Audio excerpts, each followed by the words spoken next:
All right. Good morning and welcome to the Auditor General Committee meeting. I call this Auditor General Committee meeting of Thursday, June 1st, 2023 to order. This committee meeting is being convened by electronic means as authorized under Part 14 of the Procedure Bylaw. As such, committee members may participate in person or by electronic means. If any committee member loses connection during the voting process, we have staff on hand to facilitate getting you back online quickly while we suspend the process. Contact information has been circulated to you. Members of the public can view the proceedings via the live stream and YouTube link, which will be tweeted out by @VanCityClerk. Video of committee members speaking, presentations, amendments, and vote results will be projected to viewers when available. Committee members are reminded to please enable their video to ensure quorum is maintained during the meeting under Section 14.13 of the Procedure Bylaw if attending virtually. The external members of the committee can access the speaking queue by clicking the raise hand icon on WebEx or raise your hand. This also seems like a good time to introduce our newly appointed external liaison member, Sophia Sui. Welcome. And I'd like to ask the Auditor General, Mike, if you could give a brief introduction, please.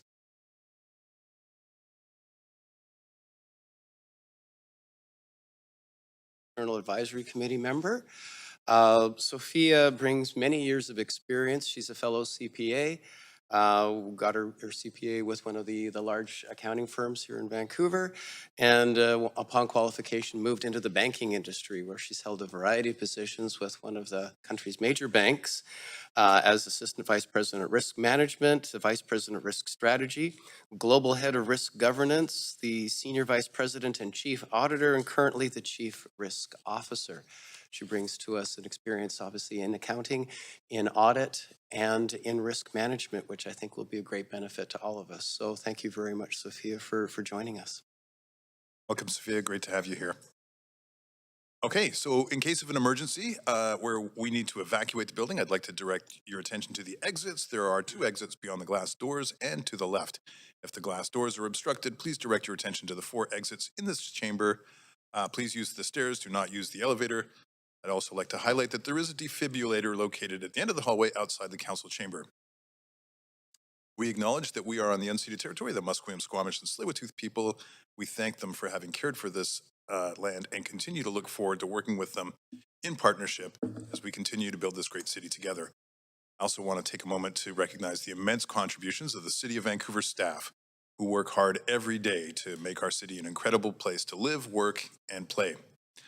Clerk, may I have the roll call, please? Yes, Councillor Kirby-Young. Present. Thank you. Councillor Dominato. Councillor Fry is the chair. And Councillor Boyle has a leave of absence for the day for personal reasons. Councillor Montague. Present. Councillor Joe. Present. Archie Johnson, external representative. Present. And Sophia Sue, external representative. The meeting has quorum, Chair Fry. Thank you, Clerk. And before we begin, I have some announcements. Any comments on the agenda item can be sent to the committee using the web form on the city's website. The link to that form will be tweeted out by @VanCityClerk. I also want to note the City of Vancouver's longstanding commitment to equity, diversity, and inclusion, including utmost respect for all genders. I remind committees members that when addressing speakers and staff, we will avoid using gendered honorifics and will instead refer to the person by first and last name, role, or title. There is one report on today's agenda, as well as a motion to go in camera. I'd also like to remind committee members that if amendments are brought forward, they must be submitted to the clerk in final written form before the committee member introduces them. Please ensure the clerk has received your amendment by emailing it directly to Tina Penny or Elise Stewart. And we will begin with a motion to go in camera later today. The committee is required to meet in camera later today. The reason and authority under the Vancouver Charter are listed in the agenda. Would someone like to move a motion to go in camera later this afternoon? Moved by Dominator, second by Montague. All in favor say yay. Opposed say nay. This motion carries unanimously. Upon adjournment of the public portion of today's meeting, we will take a 10-minute recess to transition into the in-camera portion of our meeting, allowing sufficient time for staff to vacate the chamber. The next item on the agenda is the Permitting Program Cost Recovery Model Audit Report.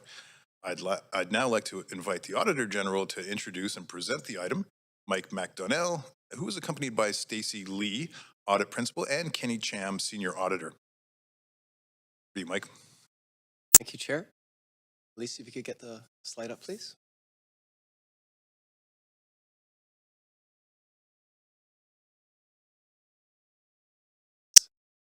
Thank you, Chair. Good morning, committee members. Today, my team and I will present the results of our audit of the city's permitting program cost recovery model. The third audit completed by my new office. I suppose after 3 audit reports this year, I probably should stop referring to it as new. The audit topic was identified during the building permit fee audit that was released earlier this year. Given the broader implications of the subject, we determined that there were benefits to undertaking an examination of the city's permitting program fee model as its own audit topic. I thank the General Manager of Finance for her department's cooperation throughout the audit and for a positive response to the audit's 8 recommendations. I look forward to observing the implementation of the city's action plan in the months ahead. Also like to acknowledge the general managers of permitting and development who are also here today. So thanks very much for being here. Next slide, please. The city's permitting program includes a range of permit and application types, including building, development, rezoning, and trades, and for trades such as plumbing, gas, and electrical permits. The Vancouver Charter gives the city the authority to set fees for permits under regulatory bylaws and to set fees for zoning applications through bylaw amendments. In 2022, the city received more than 37,000 building and development-related applications and collected $72 million in fees. 3 departments, DBL, Planning, and Engineering, hold broad responsibility for the administration of building and development permits and rezoning applications. The Finance and Performance Measurement Group is responsible for maintaining and updating the cost recovery model. The cost recovery model is a financial framework used to track permitting program costs and fee revenues and to inform permit fee setting. The city sets development and building-related permit fees to recover the direct and indirect costs associated with administering the permitting program and its services, aiming for full cost recovery.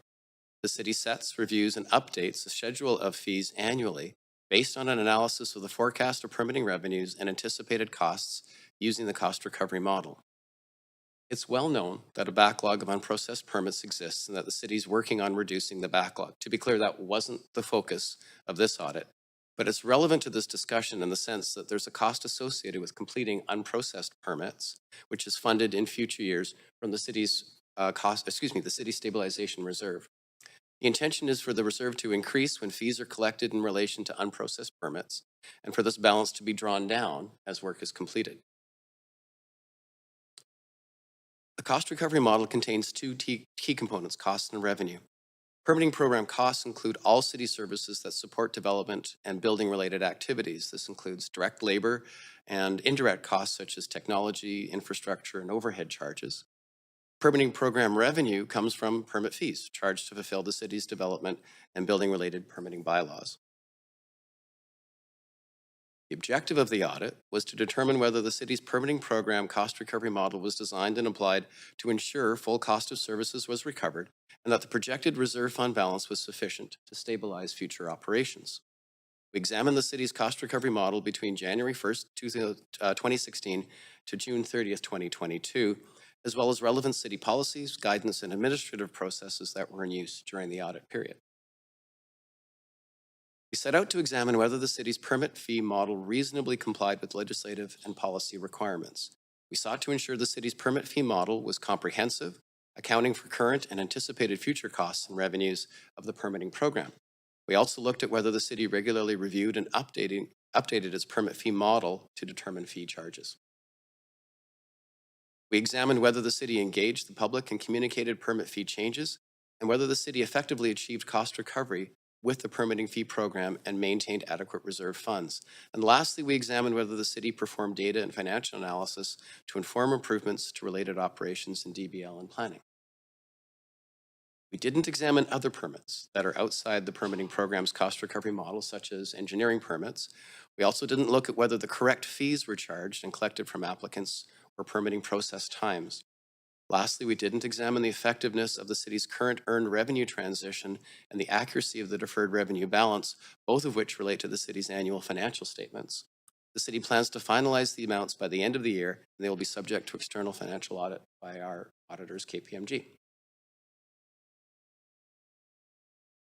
Although improvements were made in 2022, between 2016 and 2021, the city set permit fees based on a misaligned revenue and cost component, resulting in an under recovery.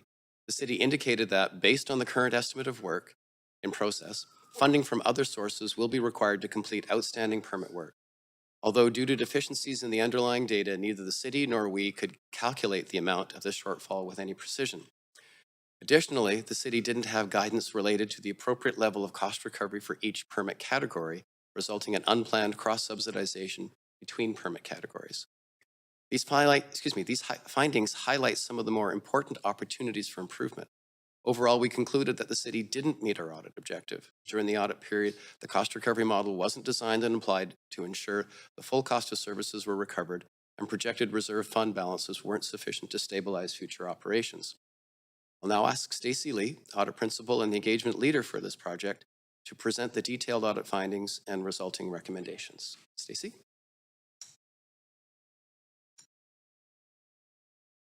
Morning, members of Auditor General Committee. As Mike noted, we examined a number of areas within the audit. The first area we examined related to the legal requirements and city's policy related to cost recovery model. Sorry, next page.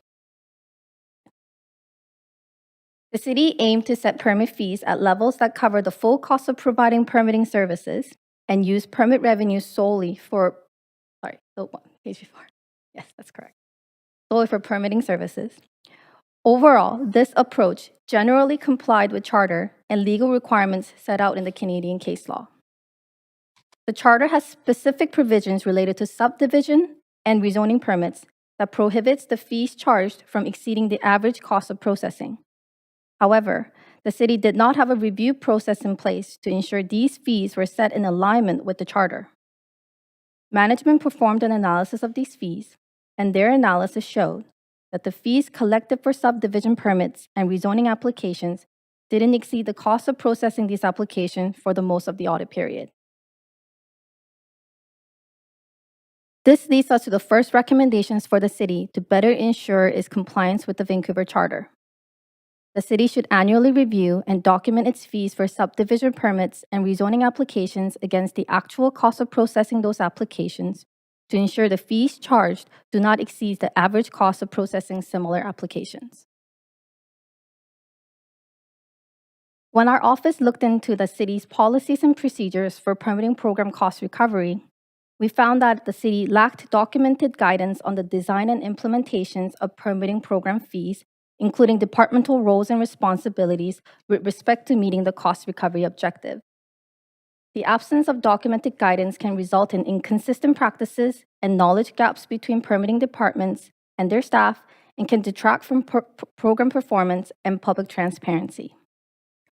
Although there was no documented guidance on the cost recovery model, we found that the city published a fee increase report annually that included the city's objective, factors to be considered when setting fees, and council's decisions from previous years.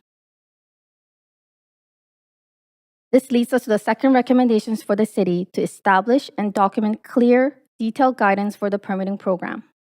In developing this guidance, management should seek policy direction from council. I won't read the full recommendation, but the documented guidance should include items such as whether the city intends for fees to cover the full cost of providing permitting services, and under what circumstances fees might be set at more or less than 100% of full costs. The second area that we examined was the cost recovery model and the program reserve during the audit period, which is from 2016 to 2022. For a cost recovery model to be effective, two underlying foundational components of the model, the cost and revenue, should be calculated using the same basis of measurement. For example, the cost of processing 100 permit applications should be compared to the fees collected for 100 applications. However, the city's cost recovery model used different bases of measurement for revenues and costs. Revenue projection was based on the number of applications it expected to receive, which was compared to the cost of operating the permitting departments, regardless of the number of permits that could be processed. As a result of the misalignment of cost and revenue components, the city could not accurately determine the actual level of cost recovery, nor accurately determine the program's surplus and deficits in any given year. For 2021, the city now estimates a program deficits of $11.9 million in 2021 alone. Where the number of applications received in any year exceeded the number that were processed, a transfer to the permitting program reserve was made to fund the cost of permit application that would be processed in the future. However, because of the model's deficiencies, the city could not accurately calculate the amount to be transferred to the permitting program reserve. As a result, based on the city's current estimated work in process, funding from other sources will be required to complete outstanding permit work. While it is known that a shortfall exists, deficiency in the underlying data prevented us from calculating the balance with audit-level certainty. Please note that in 2022, the city started projecting costs and revenue based on the same basis of measurement, which is number of applications they could process during the year. Going forward, we recommend that the city accurately calculate the projected and actual level of permit fee cost recovery using earned revenues and adjust permit fees accordingly to ensure they meet the city's full cost recovery objective in alignment with policy direction from Council. Next, we looked at the analysis performed for applications received but not yet processed. We call these unprocessed applications in our report. Unprocessed applications include both applications in progress and also those that have not yet been started. We noted that the city did not perform a cost analysis of unprocessed permit applications, where there is a delay between collection of permit fees and the processing of the related permit applications. The cost to process permits may change. Therefore, it is essential for the city to understand the costs related to completing unprocessed applications to ensure sufficient funds are available in the future to fund the completion of work. To address the finding, we recommend that the city calculate the projected cost of unprocessed applications and compare this to deferred revenue balance. Based on the result of the comparison, the city should develop a plan to address the projected surplus or deficit. The city set permit fees at entire permitting program level and generally apply flat rate increases across most permit fees. Cross-subsidization occurs when revenue from one permit category is used to cover the cost of another permit category within the overall permitting program. Most staff from permitting departments we interviewed were aware of the possibility of cross-subsidizations within the permitting program. However, they were unsure of the level of cross-subsidization that existed. Finance conducted some analysis of cost recovery at various permit category levels. However, we found that the city did not have guidance related to appropriate level of cost recovery for each permit category. To understand the potential magnitude of the cross-subsidizations within the permitting program and the potential value to the city of incorporating data on cross-subsidizations into its model, we conducted a cost and revenue comparison for different permit categories, including building, development, and rezoning, using financial information provided by the city. As shown in this graph, in 2021, cost recovery for development permits and rezoning application fell short about $16 million, whereas for trades permit, the city over-recovered fees by a little more than $5 million. Please note that due to limitations in the underlying data, the figures used in this analysis are estimates. Given that the city had no formal guidance on its desired level of cost recovery for each permit category, Given that the city had no formal guidance on its desired level of the cost recovery for each permit category, we characterized this cross-subsidization as unintentional. As we've shown, analysis at the permit program level doesn't allow for meaningful insight into the level of cross-subsidization. However, at the other extreme, analysis of each of the 283 individual permits could be costly and time-consuming. Analysis of cross-subsidization at the bylaw level, where there are 15 categories, would provide useful insights without creating an undue administrative burden. The city should develop guidance on the appropriate target level of cost recovery for each permit category at the permit bylaw level. Then the city should assess the level of cost recovery for each permit category against the target and adjust fees as necessary. This would improve the city's fee-setting ability and support public transparency. The last area the audit focused on were annual fee updates and financial analysis performed for the permitting program. We found that the city followed a consistent and systematic approach to annually update the fee schedule based on the outputs of the cost recovery model and communicated permit fees changes to the public. However, the city didn't publish details regarding the permitting program's reserve balance in the fee increase report to council. We believe public transparency is better served by publishing annually the contributions, draws, and balances of the permitting program reserve fund. This leads to our next recommendations for the city to publish additional information about the permitting program, including the reserve opening balance, net surplus and deficits, closing balance for the year, and level and sources of subsidization if there's any. The city included relevant cost components in the cost recovery model. However, opportunities for improvements were identified. For instance, the city did not identify costs based on permit attributes within permit categories such as the type of development, project size, or complexity. Also, the revenue projection method didn't account for other potential future variables that could impact projected application volumes, such as changes to the city's development plan, for example, Vancouver and Broadway plan, and industry trends. We've included recommendations for better breakdown of cost factors and improved revenue projection methods in this area. The last audit finding is related to financial analysis performed. Although the city performed program-level financial analysis, it did so only on an annual basis. Longer-term financial analysis would better enable the city to manage the program's sustainability. Going forward, we recommend that the city develop cost and revenue projection that extends beyond 1 year in order to support analysis of the permitting program's long-term self-sufficiency. These are all the findings and recommendations identified from the audit report. And now I'll hand the presentation back to Mike. Thank you, Stacy, and members. I know this was a bit of a dense and technical topic. Thanks for sticking with us on this one, but it was also valuable in terms of the dollar impact for the city. There's 2 recommendations before the committee to receive the report and to endorse the 8 recommendations it contains. But I think I should turn it back to the chair and suggest that this might be an opportune time to invite the city to respond. Thanks, Mike. And seeing members of our staff here, and I see Patrice Impey coming to the mic. Hi, Patrice. Thank you, Chair. Patrice Impey, General Manager, Finance, Risk, and Supply Chain Management.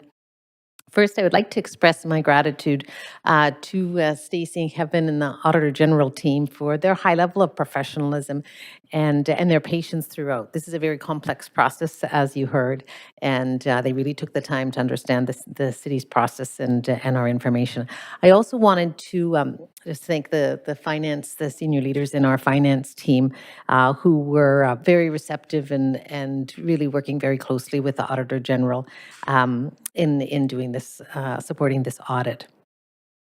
And the audit was executed with inclusiveness, transparency, and was well received by the staff teams.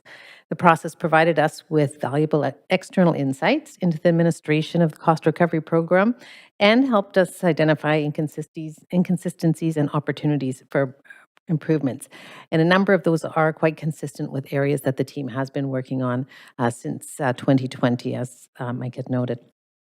I think Council is very aware that the permitting process at the city is undergoing significant change, primarily to improve customer response times, streamlining processes, and addressing the complexities of the process.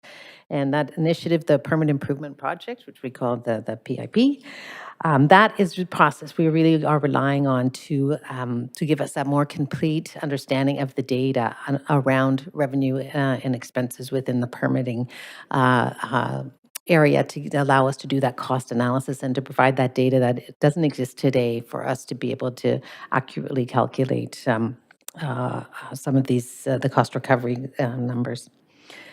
Just a few comments on the process. The city has historically managed cost recovery within the permit program by balancing the fees received each year with the program cost, as noted. And this was in accordance with financial reporting standards and is consistent with other municipalities. An approach was validated by an independent consulting firm, Hempson and Associates. But things change. In 2020, the city began to look at ways that we could improve the cost recovery approach, and particularly noting, as the auditors have, considering the work in process when we were assessing the cost recovery. So we began that work in 2020. It became really much more important and more impactful as permit applications became more complex and as the work processes changed through COVID-19, increasing the amount of the unprocessed work. Some of the improvements to the cost recovery will require changes to business processes and systems to improve the data. And that is, I can confirm, that is part of the process improvement project that's being worked on. So the recommendations contained in the report provide valuable input on the ongoing work that we're doing to improve the cost recovery model. And the team wants to acknowledge the value of the audit. We support the 8 recommendations in the report regarding the changes to how we administer the program. So once again, thank you very much to our team, to our business partners, and Teresa and Andrea's group, and to the Auditor General. And we look forward to continuing to improve this process. Thank you, Patrice. Now, I guess we can move to, I see questions on the queue. So, Mike, unless you had any follow-up comments, I'm going to invite questions, starting with Councillor Kirby-Young. Yeah, thanks, Chair. And I want to thank the Auditor General and the team for the work on this report. It's a important one and a substantive piece of work. I just want to sort of reflect back what I heard in simple layman's terms to ensure I have this correct, which is that we have a premise at the City of Vancouver that the permitting work is funded through cost recovery, but we have a situation here where we've determined that that is not the case and that we are actually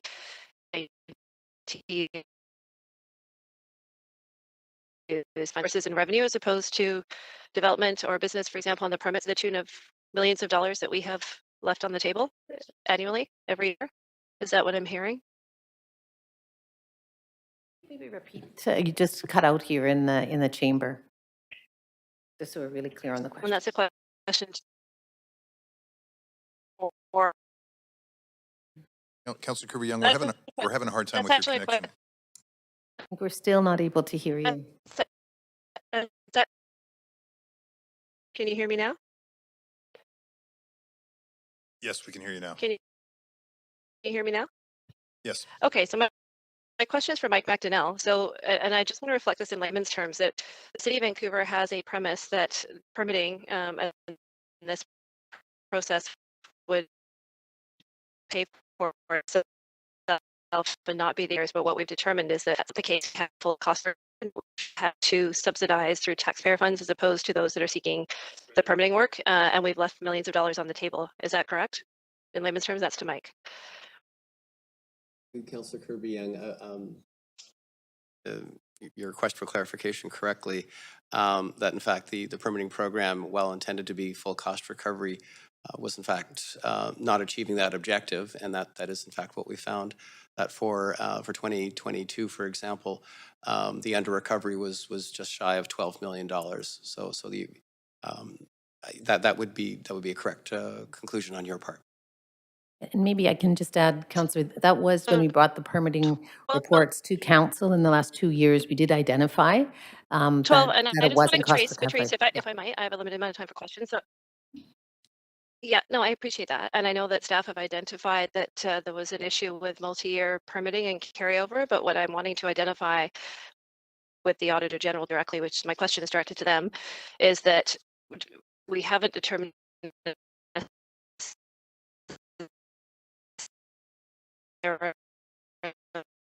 I'm so sorry, Councillor Kirby-Young. We're really having a hard time. this is sort of an indication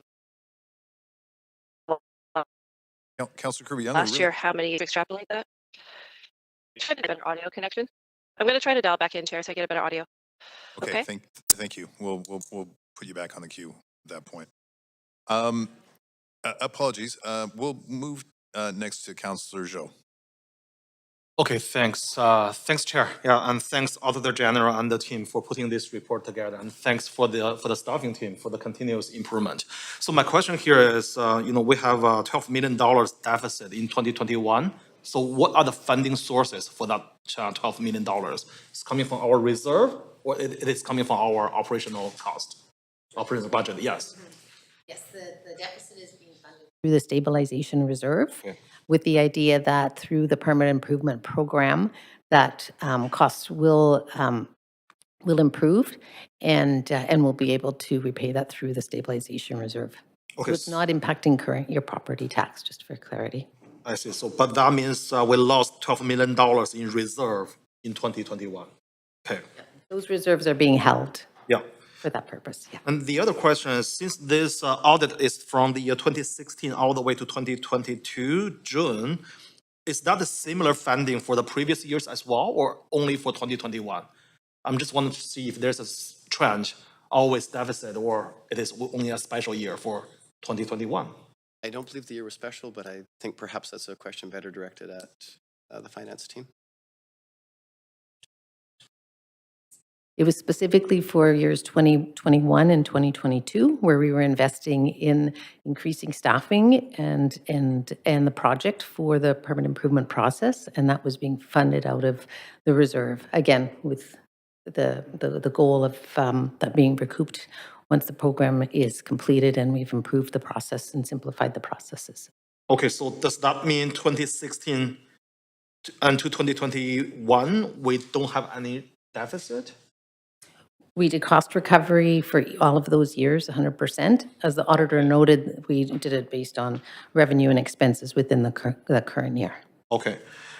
And the other question is, I know for Auditor General, the fees is not in the scope, but what are the reasons for this under recovery? Because our fees is too low or operating cost is too high? I don't know if you have that answer or not, because it is probably out of the scope for the reasons. You're correct, Councillor Zhou, in that sense, but fee setting is a policy decision on the part of council, so it's not my place to determine okay. whether that's the correct fee or not. Okay, thanks. And the other question, I think you also mentioned 2022, there's an improvement.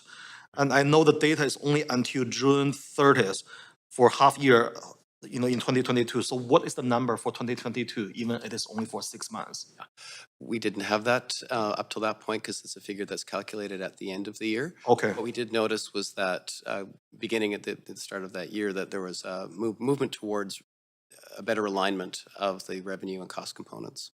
Okay, thanks. My last question is the number for 2021, I saw that chart.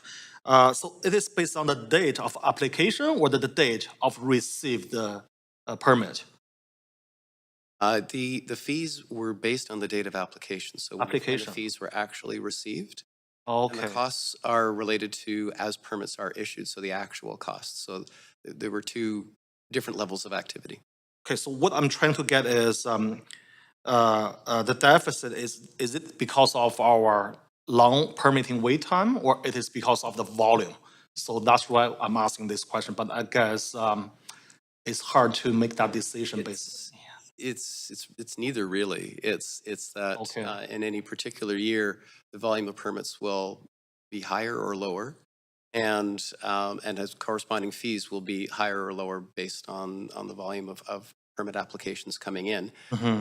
Then city staff produce the permits as rapidly as they can, and but the two are not necessarily based on the same number. I see. Okay. Last question. So based on what happened in 2021, do we have any projection for 2023 this year? Are we gonna in the same situation or not? That wasn't part of our audit scope, but perhaps the finance team can speak to that.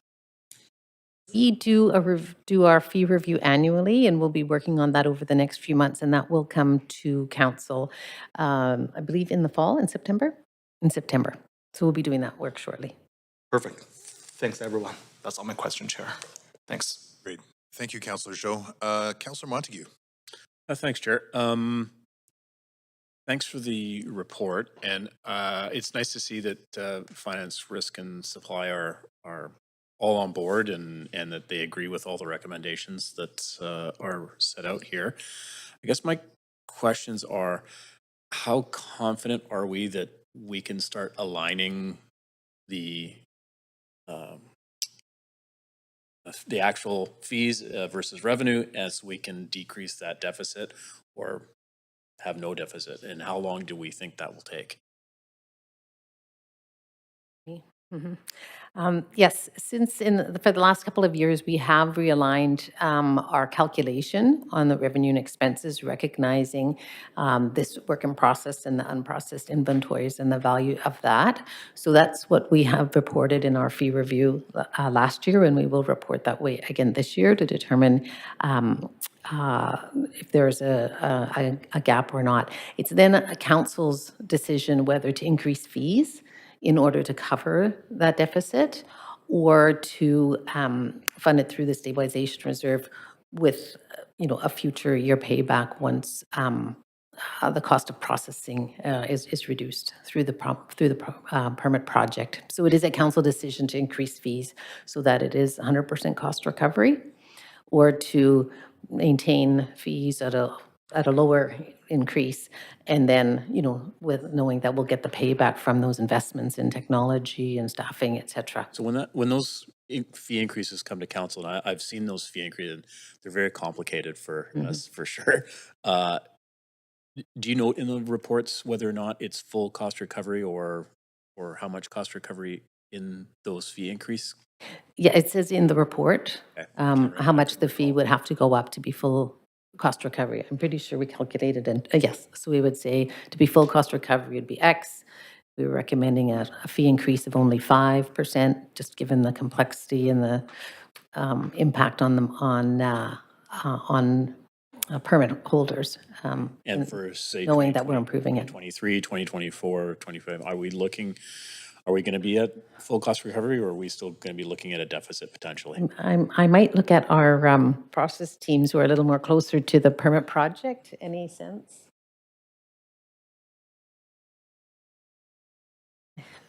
Sorry. It's a very complex project. Yes, I can imagine, yeah. Recognizing Teresa O'Donnell and Andrea Law coming to the mic. So we're actually very excited about this report. We know we've been under recovering. We do have a lot of work to do. We know, particularly on the zoning fees, that we might need some new fees to differentiate different streams of work. And to be very honest and very candid, my team have not been good about documenting their time. So I don't have good data on what my costs are. We kind of do a roll-up, a general, but I've given them strict instructions. And we're gonna look at, make sure that have identified all our costs and we're tracking them. And to your point, Counselor, we want to make sure we're not over-delivering on service. Right? Are we providing too much service and not enough fees? So we want to do that alignment.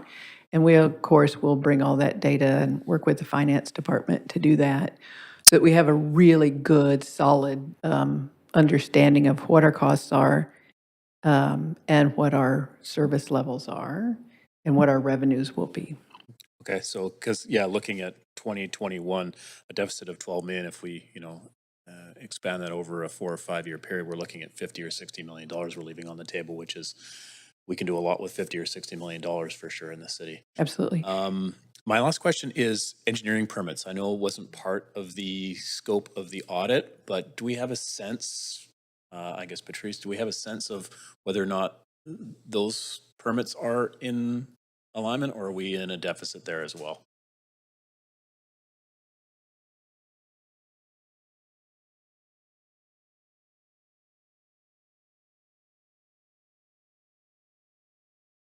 I would need to get back to you on that. Okay, so I They do just- go through the same process in the fee review. And are we as looking well. at maybe? Yeah, it if wouldn't so, be as implementing- significant as, this is sort of Right. the bulk of.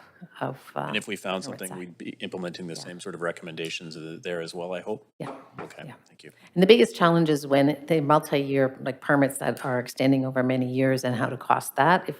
When it's immediate delivery, then it's much easier to do the calculation of revenue and expenses sort of within a year. It's this multi-year piece that makes it more complex.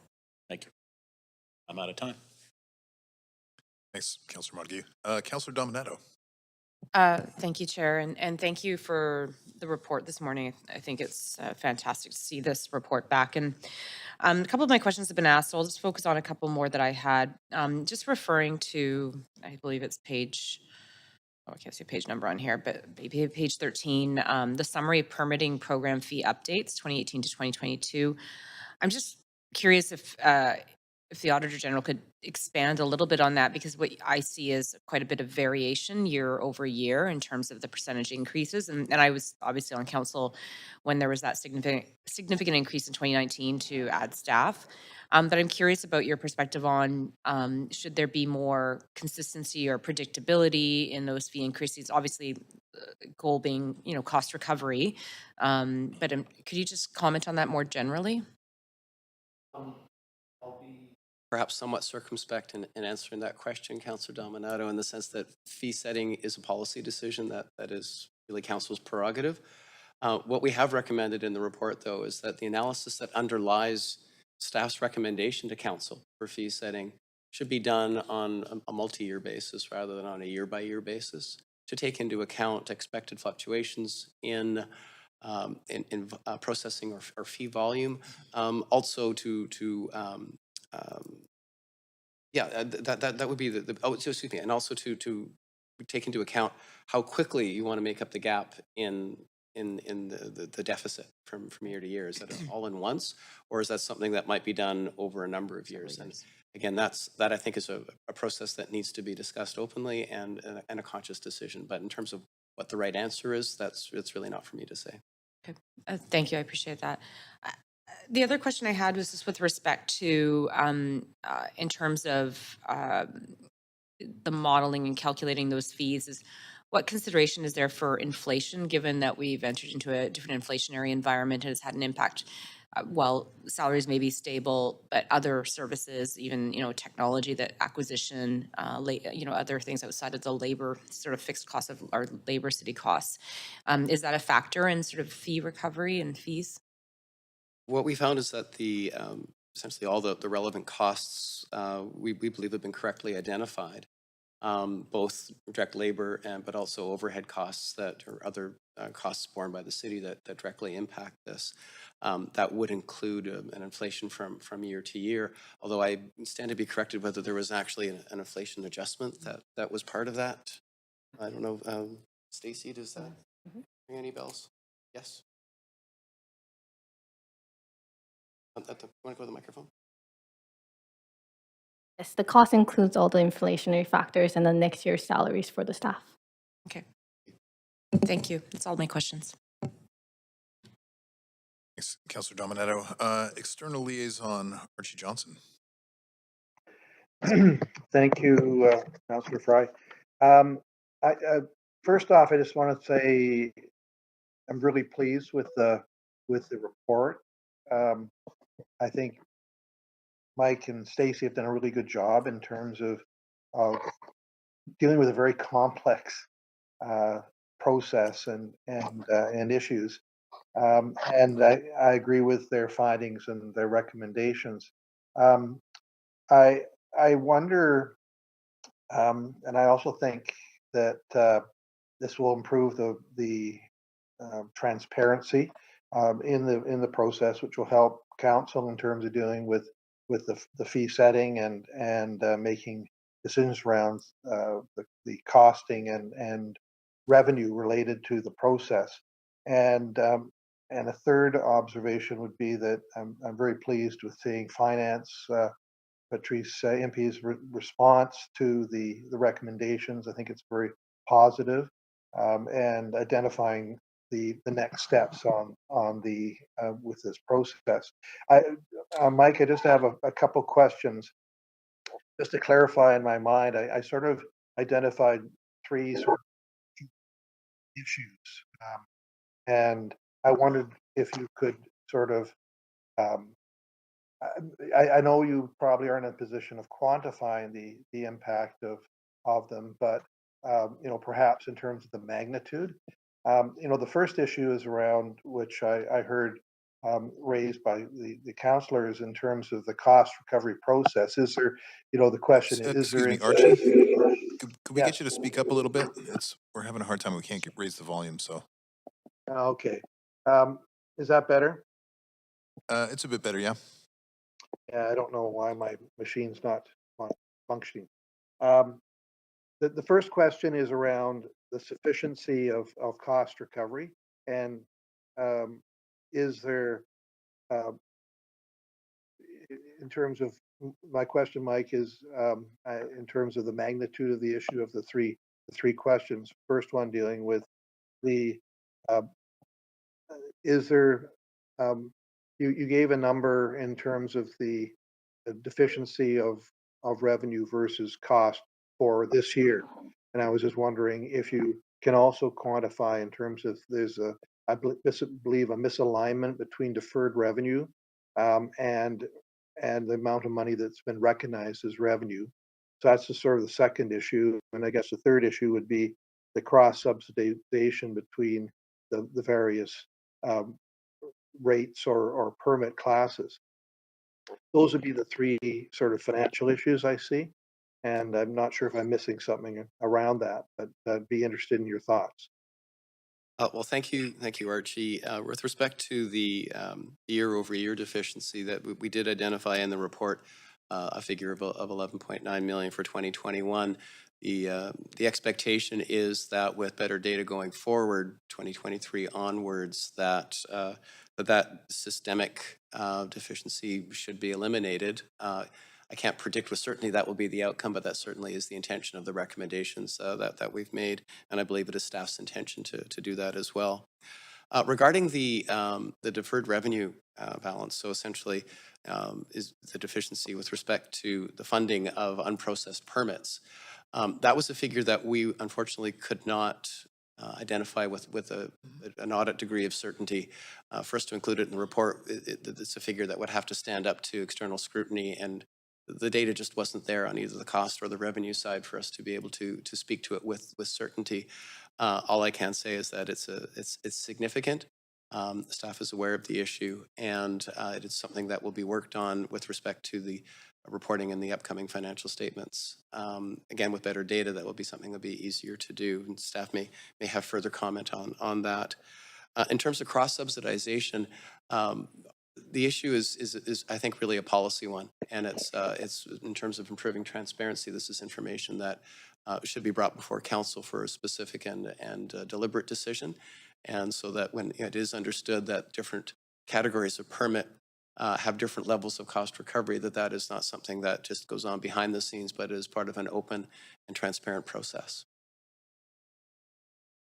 If I could add, just on the revenue recognition, just to confirm, at this point in time, revenue recognition is on a cash basis for permitting, still in our financial statements.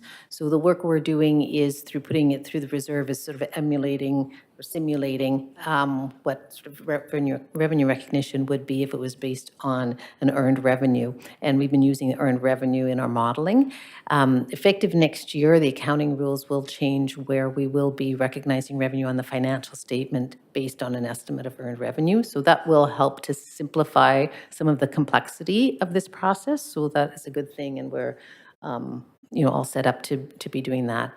On the second point on the cross-subsidization, just to clarify, as Mike said, that understanding at a certain level, not necessarily at the detail bylaw level, is clear, and we do have that data. We are, and I think the point being, we need to make that clearer for council and the public, and also get council's sort of confirmation of that. We are in the Vancouver Charter allowed to have cross subsidization because we can do our pricing at a program level, so that's accepted.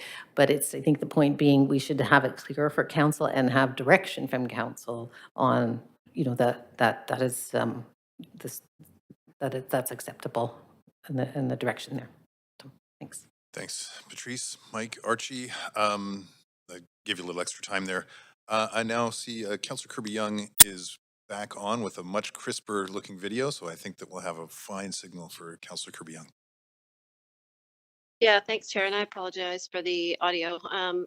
And I appreciate the work that's done on the report and by the AG team and by staff. My couple questions, and some of mine were answered in terms of the magnitude, not just of the 2021 year that was identified, the overall potential loss, but a couple of follow-up questions. I think one of the recommendations that I'm hearing, this question is directed to Mike, is really about daylighting kind of end-to-end the entire process, and not just the fees, but also publishing the required reserve or subsidization amount and what the gap and the shortfall is. Is that correct? That would be correct, yes.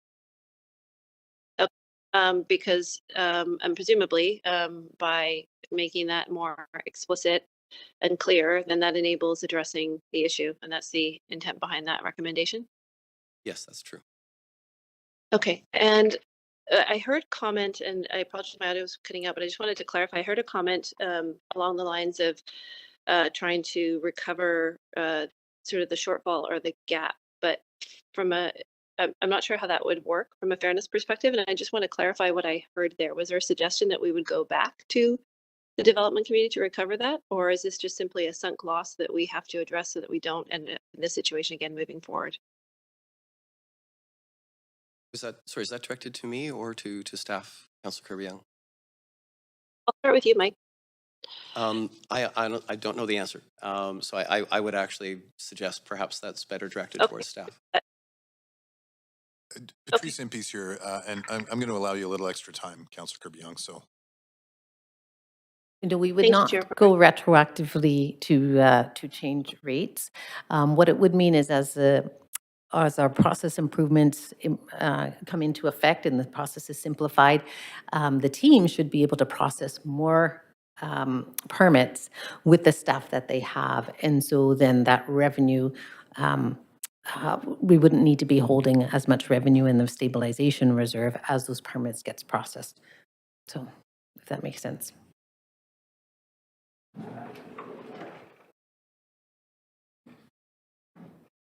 Okay. Do we need any further changes to policy as part of the outcomes here with respects to the permit for cost model? Is that sort of an operating philosophy, or is that a specific policy? And do we need any additional changes in policy? And maybe I can direct that one to Mike. Is that a potential other point of due diligence that council should do around an expectation that there's a comeback to council, that staff are not using alternate sources and without engagement with council? Try to make sure we dot all the I's and T's here. No, thank you for that, Councillor Kirby-Young. I haven't recommended that at this point. It may be something that council wishes to consider in terms of, say, specifically understanding and directing what level of cost recovery is appropriate for various categories of fee, for instance. That may be something that you wish to put in policy, or you may wish to leave yourself the flexibility to vary that over time. I'm really not in a position to suggest that one is better than the other, though. Okay, and then one last quick question, if the chair will indulge me. I think it's a quick one. What is our next opportunity, and this is directed to Patrice, to adjust fees to ensure that they are cost recovering? I know that we set them annually, and we're in the year now for the year.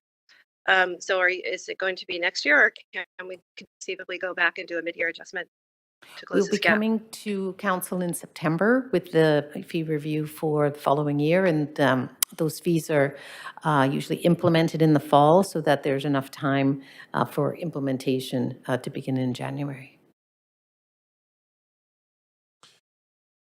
hey, thank you, Councillor Kirby-Young. I'm just put myself on the queue. Really fantastic questions all around. And Sorry. yeah, thanks, Councillor Kirby-Young. Okay. Thanks. Fantastic questions all around. I just had one follow-up question, and I know this report tangentially mentions COVID-19 and kind of some system changes around 2020, 2021. Have we seen, and you know, if this is even beyond the scope of this work, have we seen changes to the permitting process and fee recovery with regard to sort of remote work and how that's impacting our processes? Was there any pattern that we picked up in there? I can't say that, that was part of the scope of our work. We weren't looking at, say, processing times or anything along those lines. Perhaps the senior management team may wish to speak to that, but it's not part of my scope. Maybe I can comment on the COVID-19 comments that was from staff. During that, obviously through the pandemic, as we worked from home and those things changed and you know, our customers' work changed as well. That's where we did see some of that elongation in the time period that permits took to process, whether it was with us or with the customer. So that backlog, that unprocessed permit increased, and that is the piece that we are holding our reserve for as well, right? So not as many permits made their way through the process. You know, for a number of reasons. Part of it is just the disruption of COVID-19 on our staff and on our customers as well. So that was the reflection, is those permit times got longer, and so there was more unprocessed. But again, as productivity improves, those should be processing and making their way through the system. So that's sort of the question on how long will this take, is as those move along, those get processed, that unprocessed inventory makes its way through the system.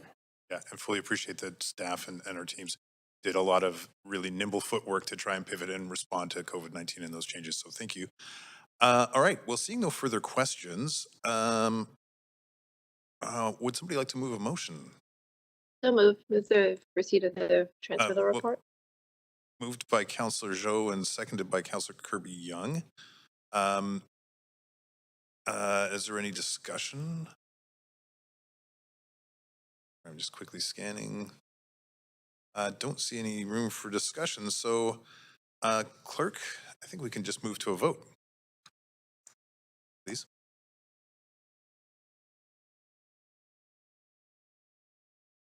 Chair, can I get a vote assist in favor, please? Thank you, Councillor Kirby-Young.